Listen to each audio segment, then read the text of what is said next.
So watch. Let's go, man. Let's go. Look at our text scripture. Look at our text scripture from the book of Matthew, the 5th chapter, 14th verse. We in this. It says, you are the light of the world. Who? Who? You are the light of the world. A city set on a hill cannot be hidden. Nor do people light a lamp and put it under a basket, but on a stand. And put it under it's on a stand. And it gives light to who? All in the house. And in the same way, look what God's telling you. In the same way, let your light shine before others, so that they may see your good works and give glory to your Father who is in heaven. So here's a few things. God says this: when we are changed, when the light has been made manifested in us, we are no longer allowed.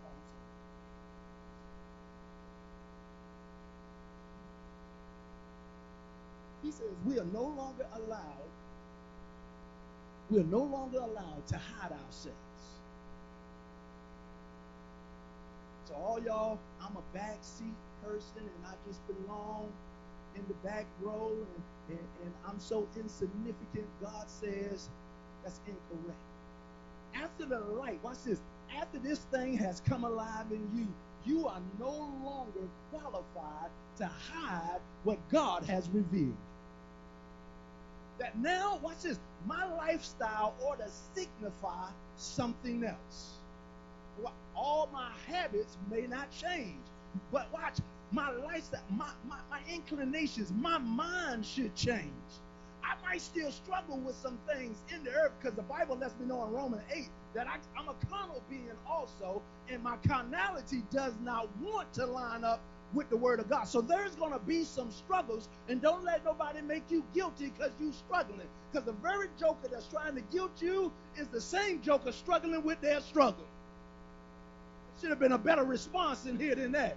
That while they trying to guilt you in the closet on the down low, they struggling with whatever their struggle is, because all of us have it. From the guy up here, and I know mine. I'm real open with mine. I'm real public with mine. I'm just ain't telling you today. Nosy jokers, all y'all waiting. Put my stuff on blast on Facebook. Yeah. Speaking of Facebook, when you get a moment, pull up your page and check in. Let everybody know you're spending the day with Pastor J at KLTCC. I need y'all to check in. I need y'all to catch this. We can't get caught up. Captain, we can't get caught up. We can't get caught up and distracted by life. Because here's the thing, the light is in us, will show us the pathway, how to navigate even the difficulties in life. So when life starts happening, you can't retreat. That's when you got to stand up and be bolder and let the light shine. Why? Because the light attracts light. Darkness attracts. And it's amazing that people of light, as soon as life starts happening, will revert and find their way back into a dark place.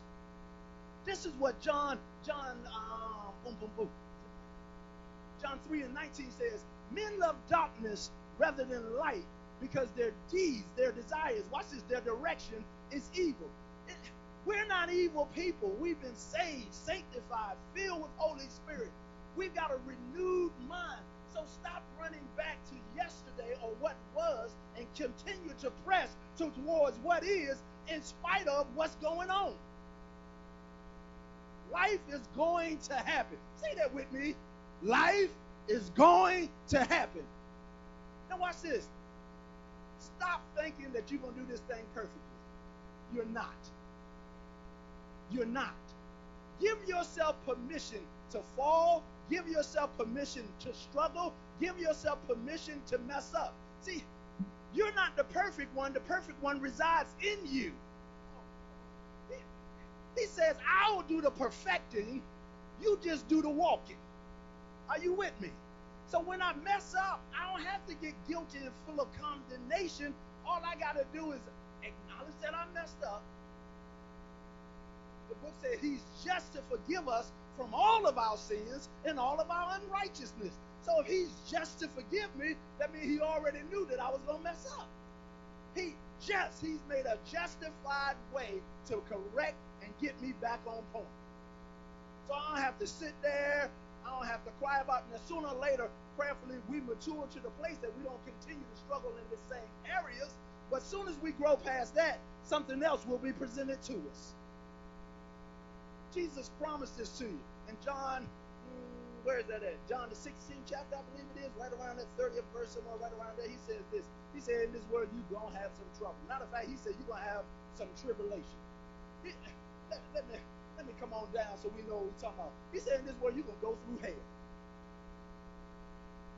So we all understand hell ain't a bad word. He just said, in this world, in this life, in this present life, you're going to go through some hell. Why? Because as soon as you turn the light on, somebody going to start hating, somebody going to start persecuting, somebody going to start talking, somebody going to tell you crazy, somebody going to tell you, I don't understand why you go there every week, and you give your time, and you serving, and you giving them 10%. You giving them 10% of your money. Girl, child, you must be.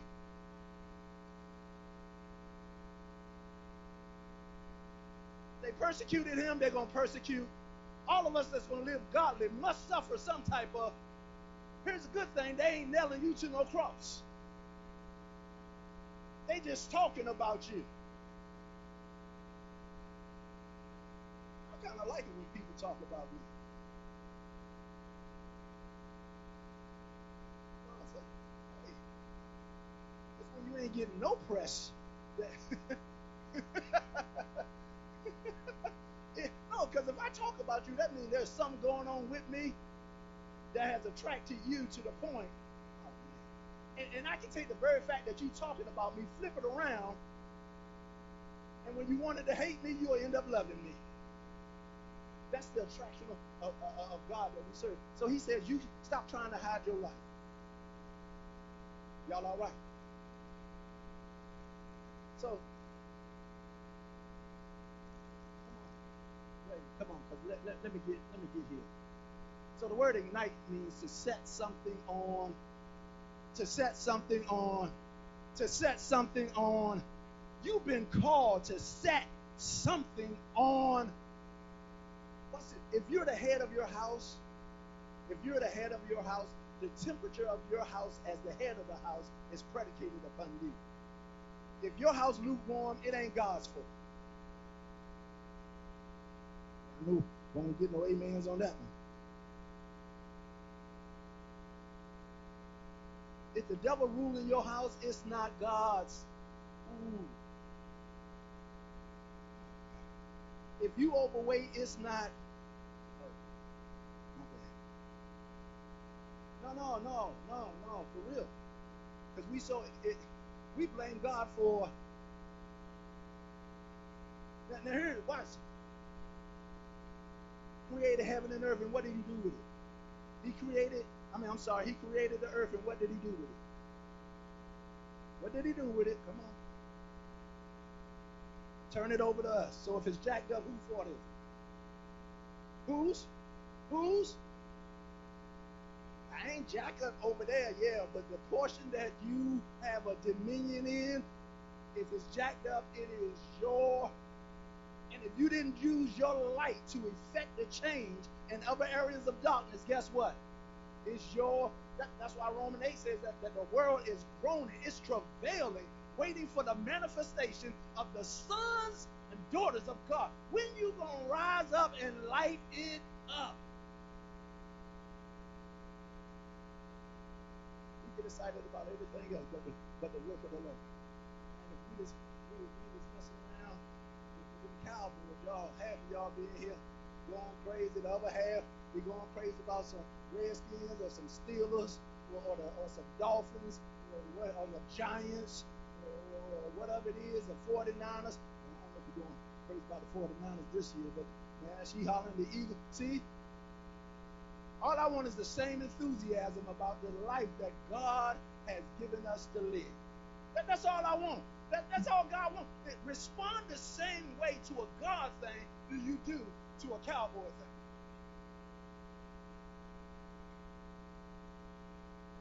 seen some of y'all. Y'all talk most smack. Let your team win. Y'all talk most smack. And then I be waiting. I be scrolling the timelines, looking for the smack talkers about what happened in church today. Ain't none of that there. Ain't nobody talking smack about we kicked the devil's butt today. Ain't nobody talking smack about we gave tithes and offerings today. Ain't nobody talking smack about we had evangelistic outreach today and we brought people to Christ and we washed their feet. We served them. Nobody's talking smack about we went out into the community and served and made a difference. Nobody talking smack about we made impact in communities that other folks don't want to go in. Nobody's talking smack about I saw a homeless man that needed just a hand. He needed a coat, so I gave him mine. All we talk smack about is stuff that's irrelevant to God. Then wondering why the world so jacked up. Because the people that got the light jacked. Tell somebody, I'm accountable. No, say it with some emphasis. Tell them, I'm accountable. I'm responsible with what God has given me. Now say it again. Say it, I'm accountable and I'm responsible for what God has given me. See, you might as well say it because whether you say it or not, God is holding you to it. Don't hurt him, right? Don't hurt him. Whether you want to acknowledge it or not, once the light comes on, you are now accountable and responsible to what's been made available and revealed to you. So here's a problem. Here's a problem. Here's a problem. Here's a problem. Here's a problem is that most of us can't hear right. I've been watching this. It's not that people don't want to do right. It's not that all people don't want to live right. It's not that all people are heathens. It's not that all people are God haters. Some people simply struggle to hear right. And if you can't hear right, it becomes doggone near impossible to do right. Amen. The pastor said you got to hear the right voice. Isn't it amazing that there was one significant voice in the earth and it was God? And it's not until sin enters in that now we have a second voice in the garden. All the other time that God was dealing with Adam and Eve, there was one recognizable voice. But here's what I read, and I got this, and this revelation is that this. It says over there in Genesis, the 3rd chapter, it says that after they took the fruit, after they took what God had forbid, it says their eyes came open to both what? The knowledge of good and evil. I'd always read that and read it from the perspective that evil wasn't present. It was not the perspective that evil wasn't present. Evil was in the garden the whole time. It was just that they didn't have any recognition, nor could they hear the sound of evil. It was only one voice that identified with them, and that was the voice of God. But evil was always there. As soon as, watch this, as soon as they took in what God told them to abstain from, now they can recognize, and watch this, not only recognize, but receive from a voice that God never ordained for them. Some things you are hearing are not God ordained. And when we struggle to hear, we struggle to do. And here's the thing.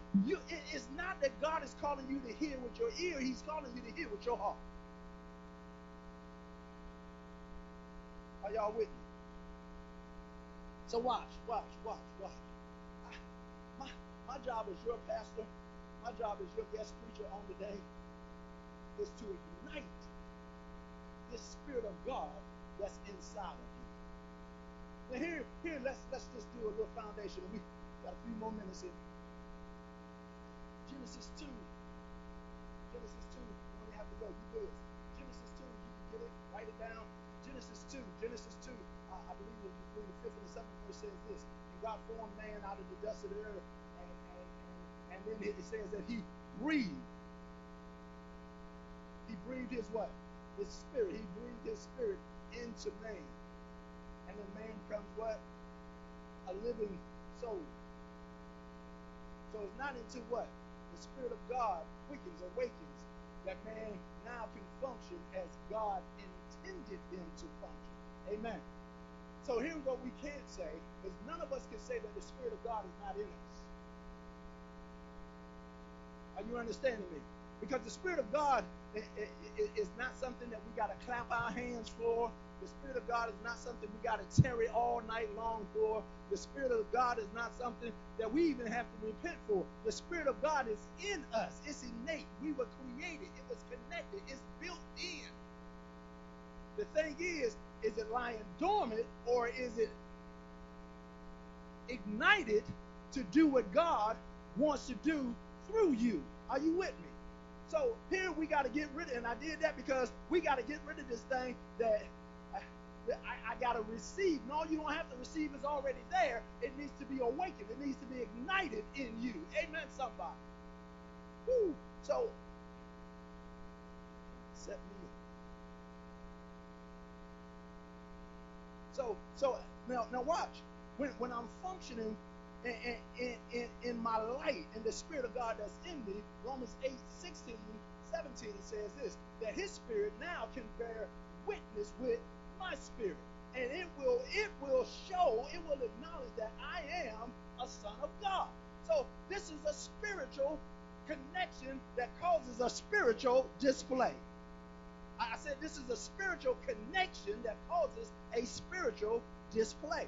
So now we've gotten past this thing that we don't have the Spirit of God in us because we do. Amen? And then we understand that what? The Spirit of God that's in us bears witness. It signifies, it identifies with the will of God for us. So it is the ignition, it is the ignite. It puts flame, a fuel to the flame so we can live, do, and accomplish what God has assigned us to do. So now watch this. So we got to get some things because again, I'm telling you that you don't have really a faith problem. You got a hearing problem. And we can get you hearing right. We can get you living right. And we get you living right. We get you doing right, accomplishing right, and now shining right, that you become attractional to the world. See, the problem is that most of the world don't want to look like you.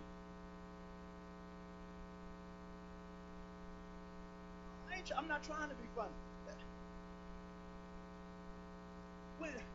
When my life wasn't lining up and looking, I went and got me some help. Are y'all with me? I said I went and got me some help. Now watch this. When my life wasn't looking right mentally, I went and got counseling. When my life wasn't looking right financially, I went and got counseling. When my life wasn't looking right spiritually, I went and found a pastor. Even though I am a pastor, I have a pastor. If you was here this weekend, you would have met my pastor. Now watch. When we weren't doing church at a level of excellence, that it was producing and bearing the fruit that God said we could, because we had a promise over our ministry, but we was underperforming based upon the promise. Oh, God. Oh, are y'all with me? Am I losing y'all? There is a promise on your life, but you're underperforming based upon the promise that's on your life. And it's not because you don't want it. Anybody here just flat out don't want to succeed? Didn't think so. So it's not because we don't have a desire. It's not because we're all in displaced expectation. Some of it is, I don't know how to get out of me what's in me. So when we weren't doing church in a manner that fulfilled the promise that was over our church, I went and got a coach. Why? Because I don't want to miss the promise that's been made over our ministry. But y'all just get some love. That's my man right here. Come on, Jim. That's my man. Y'all just show him a little bit of love. I'm telling you, no.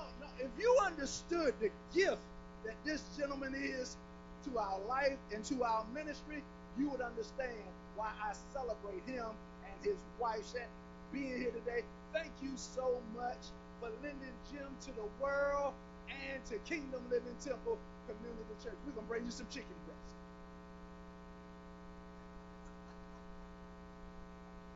Amen. No, y'all just don't know the transformation that's taking place. Woo, I'm so excited.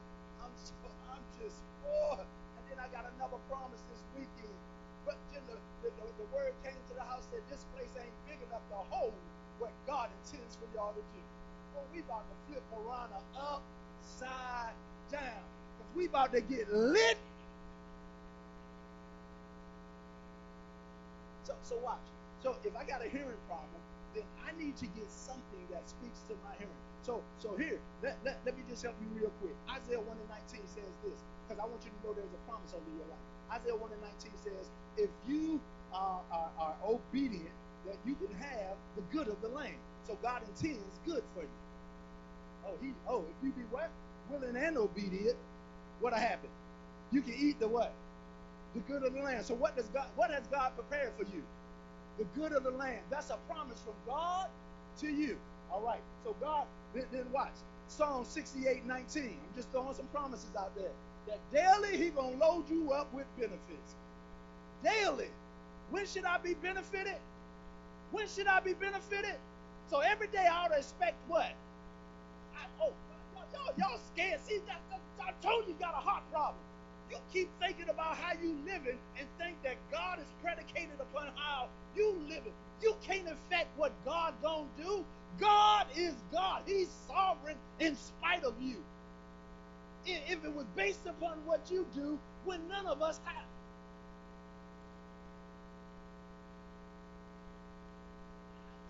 Y'all making me work hard, man. If it was based upon you, Jesus said this. Jesus said, who is good?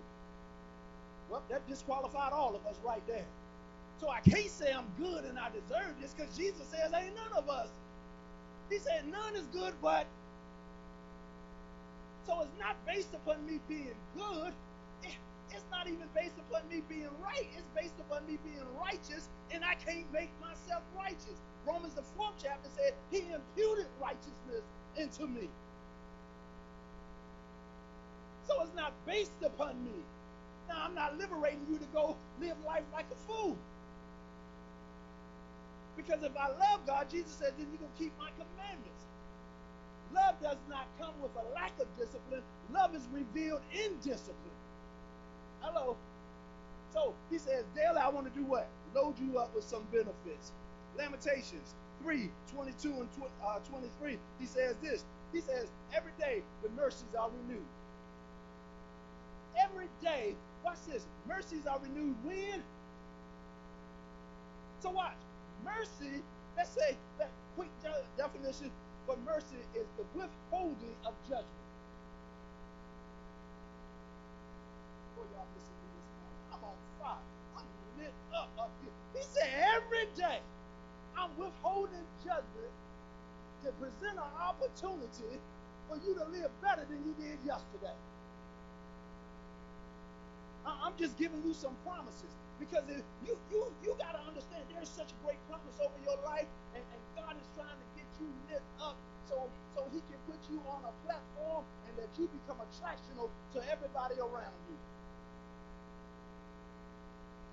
Psalms 23 and 6 says this, that goodness and mercy ought to do what? Ought to do what? It ought to pursue after you. How long?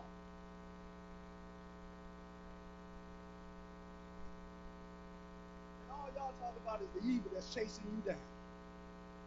And I'm telling you, it's not because God has not made promise over your life. It's because we fail to hear with our heart to receive what God says in spite of our life.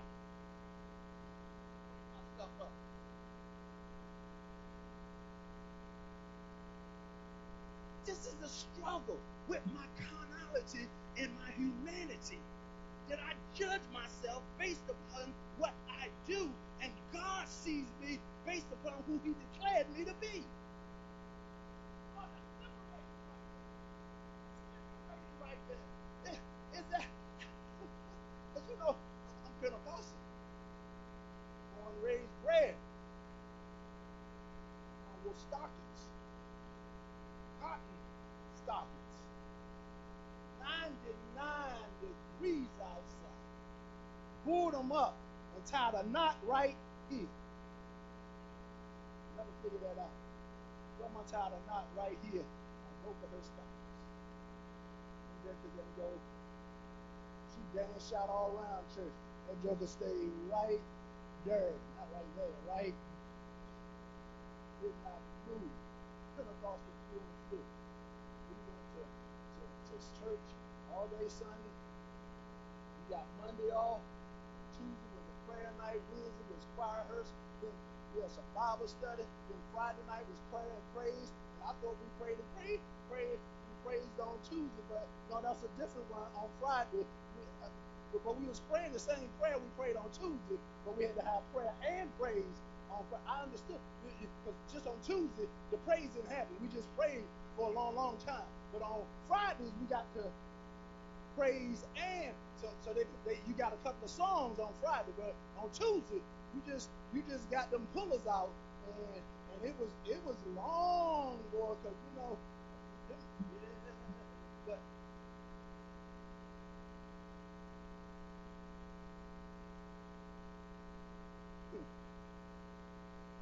so God has made promise over your life, but you were struggling to hear the promise and see it manifested in your life because you're so busy. Watch this, you're paying more attention to your doctrines than you are to your life. And if I magnify the light, what happens to the darkness? We were sitting in dark. They pushed one button and it lit up the whole place. And now don't nobody know where the darkness was because it's too much. I said it's too much to even remember where the darkness was because it's too much. So what doesn't it seem that we should spend more time focusing on the light than struggling with because the darkness can't show up unless the light diminishes. Come on, man.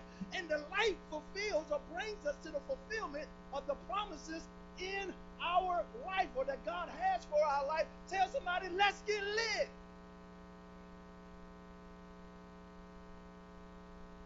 Y'all better not go home and have no drinks. Thomas, some pastor told me.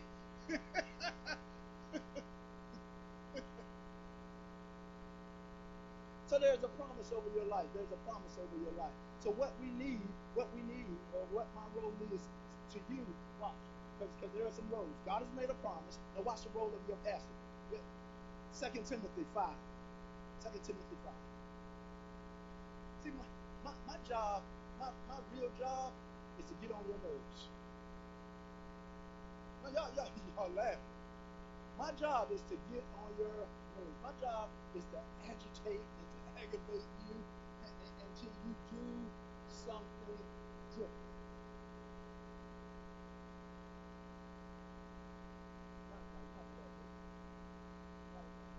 You just knew I was going to say something profound. Like my job is to speak into your life, to add living. Shut up, you shaky. I see a new washing machine coming your way. All you need is $9.99. $9.99, and there's a new washing. Why? Because that excuses you and releases you from any what? Accountability about what's going to manifest in your life. Not going to happen. Not going to happen. Where we at? Oh, I'm sorry. Thank you. He said, therefore, watch this. He said, I will therefore that the younger woman.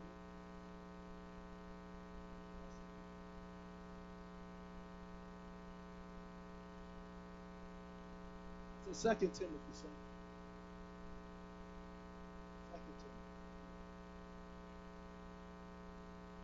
2 Timothy 5. It's not one? Is that what you're telling me? I wrote something down wrong? That's all right. Well, Holy Spirit ain't interpret what I wanted.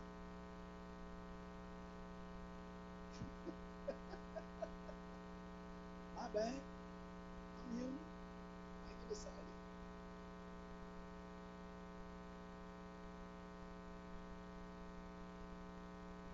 Don't you worry about it. I'm serious. Don't worry about it. Because I know it. Paul's talking to Timothy. He tells Timothy this. He says, you got the same faith. He says, your faith has been built by your grandmother and your mom. What were their names? Like Lois and Eunice. Say they done built your faith, so your faith is built. He says, now what I'm going to do? He says, don't you neglect. He said, the stirring of the gift. He says, my job now is to stir up the gift that is already what? In you. He says, I'm going to agitate you until what's already in you rises up and begins to benefit you. Here's the thing, you are gifted.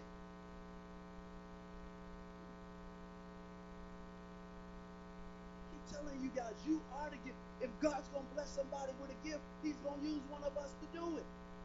You are the gift. You are the, God is going to send you. You are a gift. Come on, lift your hands, because you're dealing with too much stuff, and declare boldly, I'm a gift. See, because life keeps telling you other stuff. Life keeps telling you about your brokenness. And your brokenness is attached to the darkness.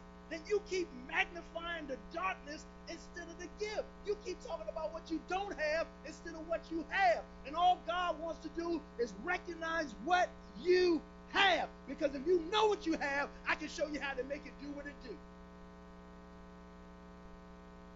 The little lady that he sent Elijah to, the woman said, well, he said, what you got in your house? She came to him. She said, I'm in debt. They're coming to get my children. My husband dead. He said, what you got in your house? She said, I ain't got nothing but a little bit of oil. He said, boom, that's all we need. That's the gift.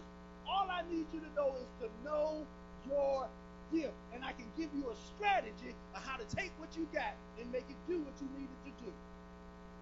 But you keep focusing on what you don't have, and it distracts or deters you from doing or working with what you do. Why you sit home and all you look about is what I don't have? And you never take inventory, nor do you celebrate what you have. Oh, I'm so excited. I'm excited about, well, see, if I tell you my secrets, y'all expect testimonies to be about, all this great big. No. I'm 53 years old. We were in some debt. My stuff was jacked. Man, my name wasn't no good. I couldn't get a credit card at.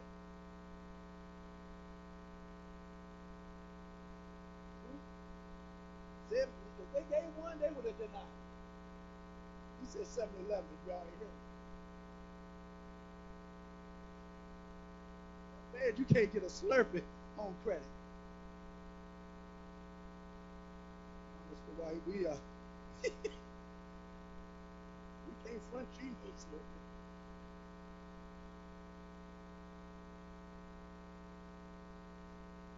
But watch this. Recognize, when did I say?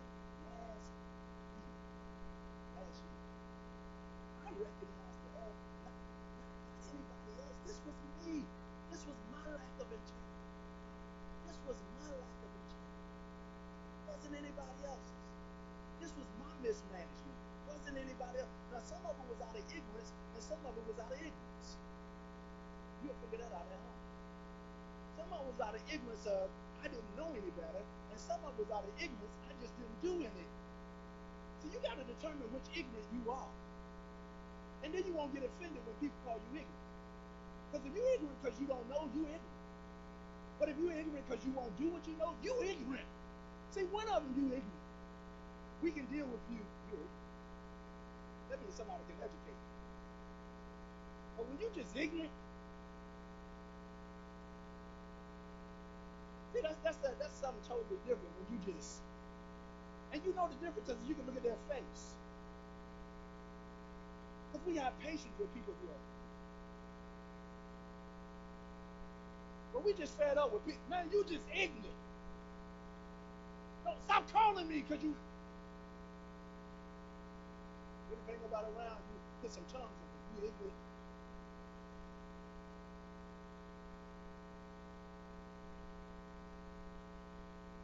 So you got to understand that because God understands you got a heart problem, He's assigned people to deal with your heart.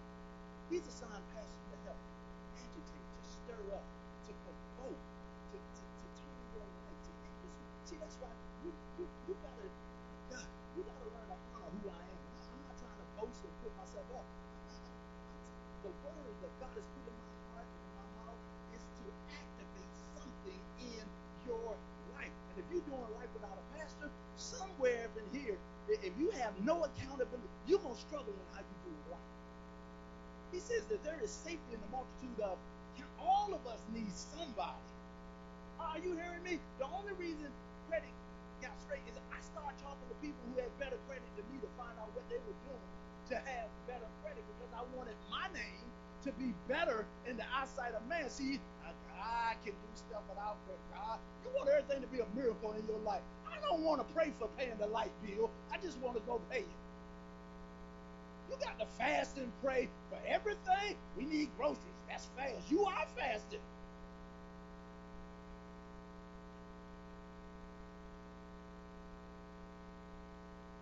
I'm just telling you, everything should not be miraculous. Some things we should be prepared to walk in. Amen. So our pastors have been positioned to prepare us, to invoke and provoke the better, that light that's already in us, so we can accomplish what God has assigned us to do. So he says this. He says that I've given you some pastors. You know what? I got a few more minutes. Go to Mark 4. Go to Mark 4. Go to Mark 4. Because I'm telling you, you got a hearing problem. You got a hearing problem. And you're not hearing right with your heart. Mark 4. Where you at?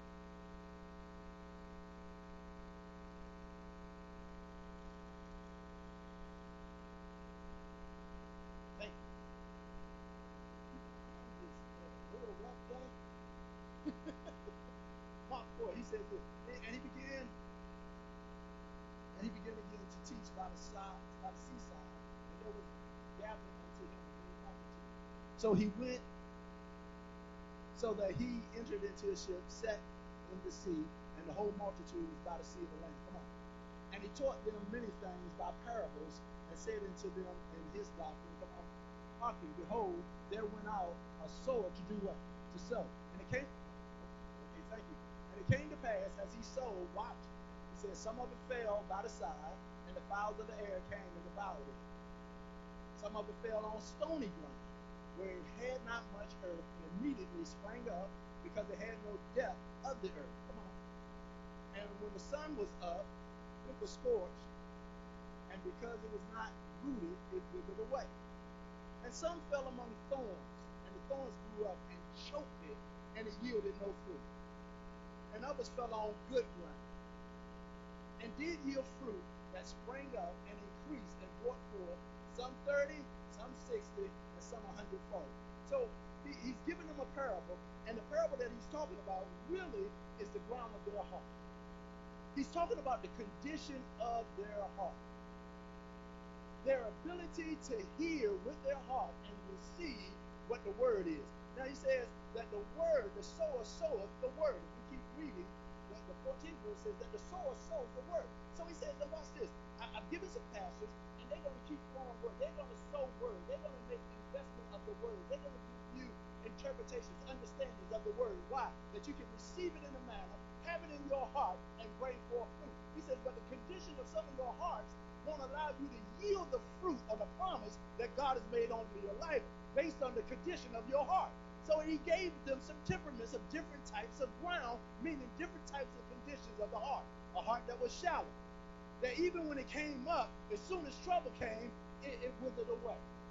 A heart that, watch this, a heart that was hardened, that the seed, the word, couldn't even penetrate, so the fowl of the air just came and consumed.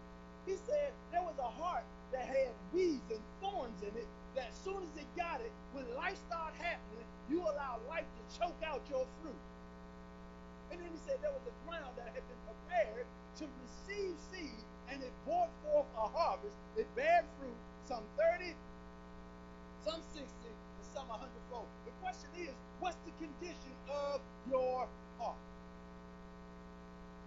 Because the condition of your heart, not your neighbor's heart, not your husband's heart, but the condition of your heart will determine what you yield. So I got a pastor, I got a promise that God has made over my life. I got a pastor that comes to agitate or to push me and to help me cultivate so I can receive the promise over my life. But then there's the part that I got to do. Tell somebody, you got to do something. Tell them again, you got to do something. So you got heart issues. Now watch this. Go to Hosea. Go to Hosea 10:12. Hosea 10:12. Hosea 10:12. Y'all thought I was going to have a bunch of pictures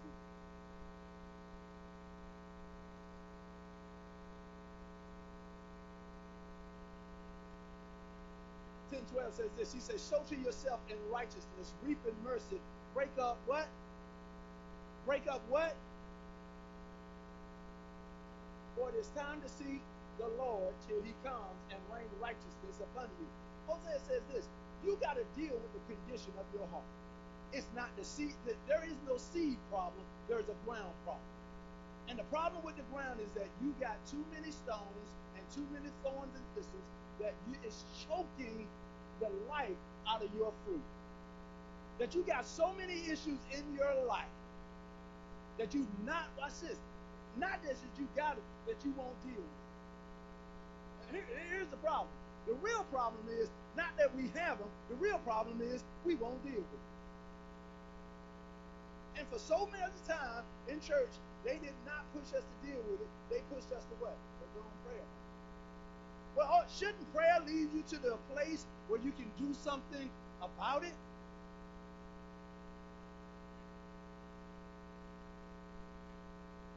We made everything so religious.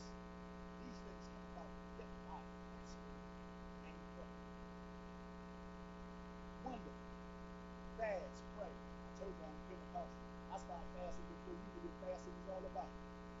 My grandma said we was on the fast, didn't nothing eat. No, I said didn't nothing eat. We had goldfish, they fasted. The dog in the backyard who had no idea what's going on, he fasted. Now y'all laughing. I tell you, when that step called a fast, she was like them jokers in Nineveh. They ain't feeding nothing to nobody. We sitting in that joint like, he is hungry. She in the room just with some oil on her head praying. We didn't know what was going on, but we knew we weren't getting no sandwiches until after 6 o'clock. Oh, 6. We knew it was gone because when the fortune came on, we was like, save that, because saved our life. Now we can eat.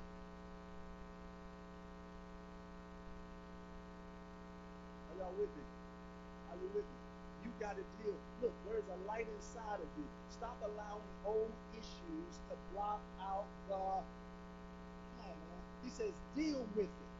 Deal with. You can't have. See, here's the thing. Here's the problem with church. We tell you how to hide stuff real good. You ain't got to deal with it. Just when the dude hit the organ, right? Just go to shout. Nobody will never know. Why y'all looking at me like I'm? Come on. If you speak in tongues, everything gonna be all right. Pay your tithes, give your offering, everything gonna be. No, those things. We don't do those things to make everything all right. Those things flow from our righteousness. They don't make us right. Amen. So somewhere in here, when you recognize that I have an issue, I can't just hide it. I gotta deal with it. He says you gotta deal with your problem. The battleground, I looked it up. It says it's I said I looked it up. Ungood, not good. But I swear that's what it says. Ungood or good for nothing. It's ground that does not bear fruit. It is unproductive. It cannot. It doesn't have the ability to receive and yield. And some of you are struggling and wondering why you're struggling. And the reason is that you've not dealt with issues that are blocking you from bearing fruit that has been made promise to you. So now you're believing, watch this, you're believing that you're useless. And it's not that you're useless, it's that you got an issue that just simply needs to be broken.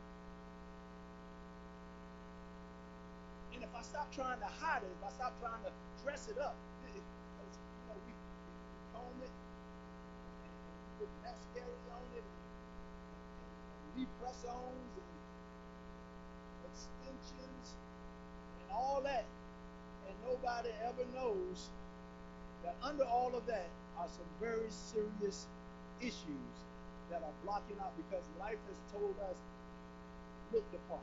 Fake it till you. And the only sad thing about that, that's why I don't like to say it, is that we fake it and we forget about, because we become very comfortable in.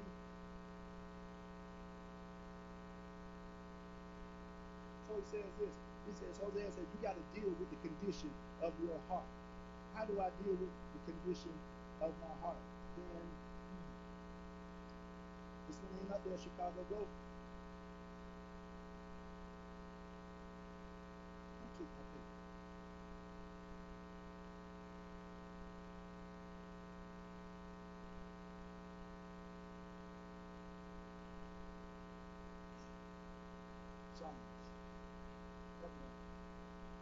That word have I hid in my heart that I'm 100 and don't worry about it. Y'all got it. So how do I deal with the issues in my heart? By the word. By the what? The word. What did the sower sow? The word. How do I break up fallow ground? With the word. So David says this. He said, I don't want to sin against you, so I gotta do what? I gotta hide. I have to bury the word in my heart. And we know he's not talking about his physical heart, so he's talking about the ground, the soul is in my mind. I gotta put this word in my mind. I gotta stay on it. Look how Joshua said. Same thing. Go to Joshua 1, 7 and 8. We'll get out of here. Joshua 1, 7 and 8. I'm trying to help you. I'm trying to help you because God has made promise over your life, and you should not be missing the promises of the Lord. He says that the blessings of the Lord make us of what? Rich, and it adds no sorrow. Psalms 112 number song says this, that wealth and riches ought to be in your house. So God has made promise for you. God needs you to prosper. God needs you to prosper so that you can become attractional to your community, to your house. God needs Kingdom Living Temple to get in line, to get in order, to line up, to become changed people, changing people. And we cannot do it at first. We cannot fulfill the vision unless we first become the vision, being changed people. So we got to deal with our issues. We got to deal with our slothfulness. We got to deal with our hidden agendas. We got to deal with our past hurt so that the light that God has put in us can become attractional. There's a whole community. Verona has 35,000 people in the zip code of 23231. 18% of them are African Americans from the age of 25 to 45. Half of them are not being churched. We got an assignment right here that would fill this building multiple times, but we can't because we are too busy, stuck in our own way, dealing with our own stuff, concerned about our own problems, praying about our own selfishness, and that's not our assignment. God told us to set our hearts and our affections on things above and not beneath. He told you one thing: seek after the kingdom of God, and everything else will be given unto you.